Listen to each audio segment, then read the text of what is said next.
Alright, let's talk about that college quarterback that may or may not be a furry, because even after 4 days of this being news, articles, posts, headlines being made about it, people are still questioning it, don't know whether or not he's a furry, because apparently that matters. I mean, we're borderline in a recession now, but hey, I guess priorities are different, or maybe sports is just that boring that this needs to be the focus. Not that I'm really interested in sports as is. I mean, I've been the far opposite of being interested in it. The only sport that I really enjoy is like maybe Wipeout and then like BattleBots. You might have seen some articles or posts about some quarterback on a college football team who may or may not be a furry based on one Instagram post that he may or may not have made. I'll give you a hint, he probably didn't make it because the picture is so oddly specific. Oh hey, that's from r/furry. Yeah, not really making a good case for this person being a furry, but if you wanted to create drama and controversy to spin up some shit for the other team, or I guess something to talk about,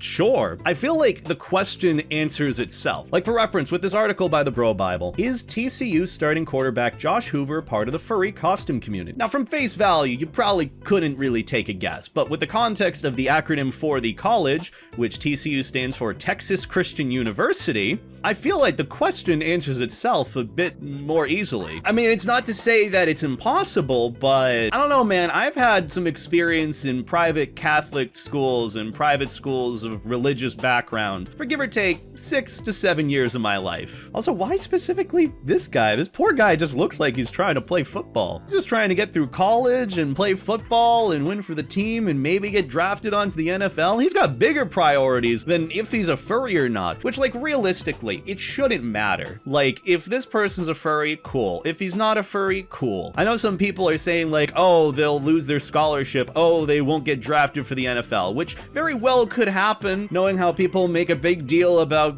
something as simple as a fucking hobby, but realistically, it shouldn't change anything. And also, I guess the allegations for them being a furry is like so laughable. It's all faked screenshots. Like the second one they ended up posting for evidence is where supposedly Josh Hoover, where the @ is completely blanked out, but it's them quote retweeting a post that was made saying TCU starting QB, by the way, where Josh Hoover supposedly quote retweeted saying, "Can confirm, this is me. Oh, whoa."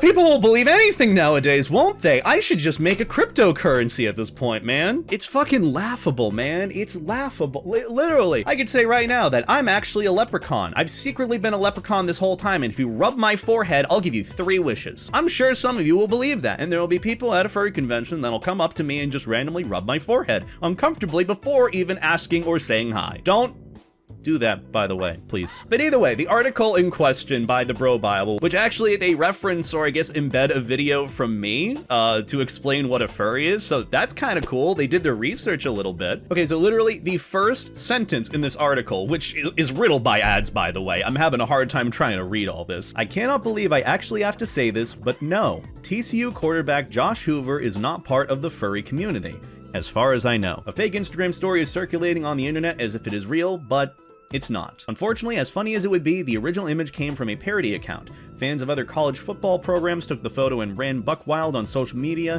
to the point that nobody knows what to believe. And that's pretty much a good summary of how all of this went down. It's just 3 sentences. Parody account made an image that was edited, and then people ran with it like it was fact, because no one fact checks anything anymore. But either way, the article itself is a pretty good read. It summarizes pretty much who Josh Hoover is, what his affiliation may or may not be to the furry community, and just kind of outlining the critical points that he has shown no affiliation to the furry community, and the post in question ends up just being faked, because anyone can just say that you're furry, and it ends up being like the big controversy of like the month, which actually that's a thing that I've seen happen a lot in previous years, not just from like furries who eat this shit up like moths to a flame. Like they love the validation of anyone else being a furry, and that's okay. You want to see others who may or may not be a furry be supportive to the community, especially knowing the amount of hate and vitriol and stigma associated with furries that just should not exist. I get people wanting to lean towards someone being a furry or at least being a part of the community,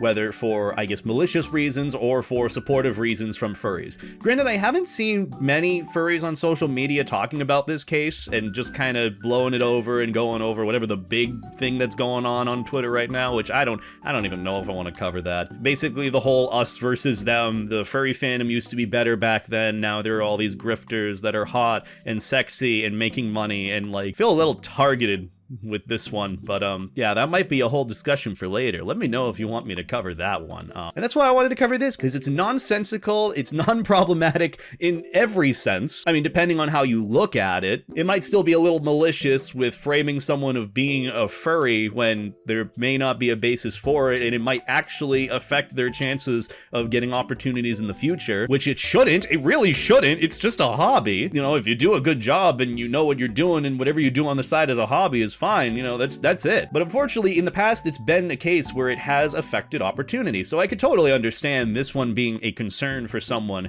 who's very well renowned in the college sports scene, might have opportunities to be drafted for the NFL, and is already getting offers for like $1 million+ to play for another football team, which is actually what I read in this article by Bro Bible. There's a lot of hype around Josh Hoover as the 2025 college football season quickly approaches. Tennessee supposedly called him back up in April to see whether he would consider a move to Knoxville. They were willing to pay him approximately $1 million more than what he is getting paid in Fort Worth. For college football, by the way. Guy's got bigger things to worry about, with like offers for millions of dollars, if not more. Dude could buy at least like 2 fursuits with that money. Now the next section explains what a furry is, and actually does, believe it or not, a good job at defining what it is and what it's about. Simply put, a furry is someone who has an interest in anthropomorphic animals. An anthropomorphic animal has human traits, like walking on 2 legs, speaking a common language, and wearing clothes. Many furries choose to express themselves through roleplay. They create alternate personas to act like an animal. They often wear colorful fursuits to look like cartoon animals. I can't believe, too, that this is still going on. Like, even posts on Twitter, I'm seeing people obviously meme about it now. Like, just attaching whatever purple fursona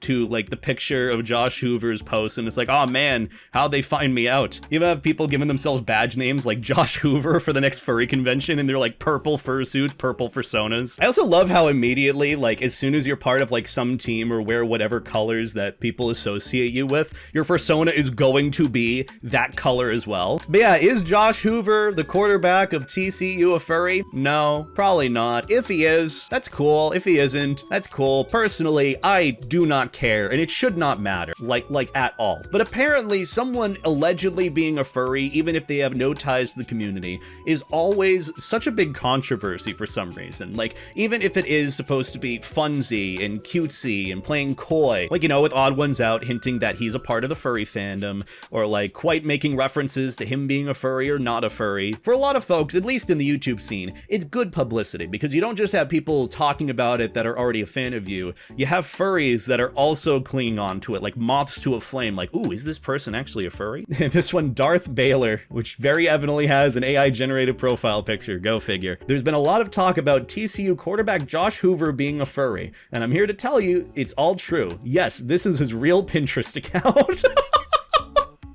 Yeah, sure, dude.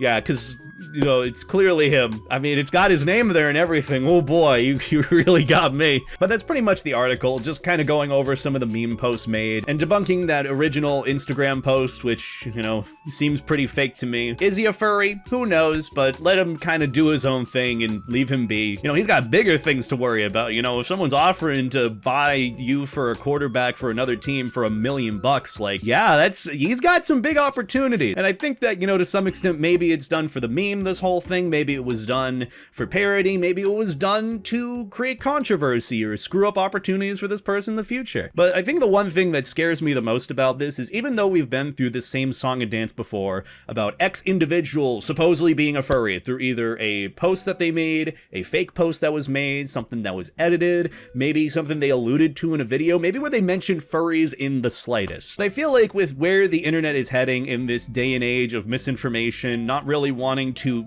check the information that you're looking at and just believing it at face value. On top of that, the prevalence with AI, it's getting to be a little bit scary. And I know this is an apples to oranges example with like someone being a furry, but some of these could very genuinely be maliciously driven and could be life ruining. It's not to say that being outed as a furry is life ruining, or should be. It's just a matter of this is setting a concerning precedent, especially knowing how long it's been going on, how kind of funny it is, but how seriously some people are taking it, but mainly just how everyone is very blindly believing it. I get wanting to believe it and take a side for the sake of the meme. Like I could see myself memeing at some points. I'm like, oh yeah, he's totally a furry from like some random reference that maybe he made. But again, I only know that he plays football. I don't know anything about this guy, and the best thing that I can assume is, if he is cool, if he isn't cool, at the end of the day, it doesn't affect me, and neither should it affect you. But either way, that's pretty much the tea for today. So on that note, thank you all for watching. Well, that was really fun to do. Honestly, I've had fun just doing more of these spontaneous videos. Originally, I didn't even plan on talking about this at all because it was just, you know, I discussed it very briefly, but the fact that it's still going and people are just actively spreading misinformation about it is crazy to me. It's very funny. So I wanted to talk about it in just this brief hour-long recording, which, hey, that's a new record for me. Usually these videos take like an hour and a half. This one took like an hour's tops, so I'm pretty happy with how this turned out. If you enjoyed this, be sure to let me know in the comments below, or if you want to see me cover whatever subject, news, thing in the future and give my honest thoughts and opinions on, please do let me know as well. If you want to see all the different social medias and social platforms you can find me, or where you might be able to get merch, or wherever I might be sure to check out my Linktree. It's pretty much the archive of all the different social medias I have. But either way, that's about going to do it for me. Have a wonderful night, take care, life stay jacket, treat people like people, and that goes for me. Treat me like a person, treat people like people. And that's about it, guys. Take care.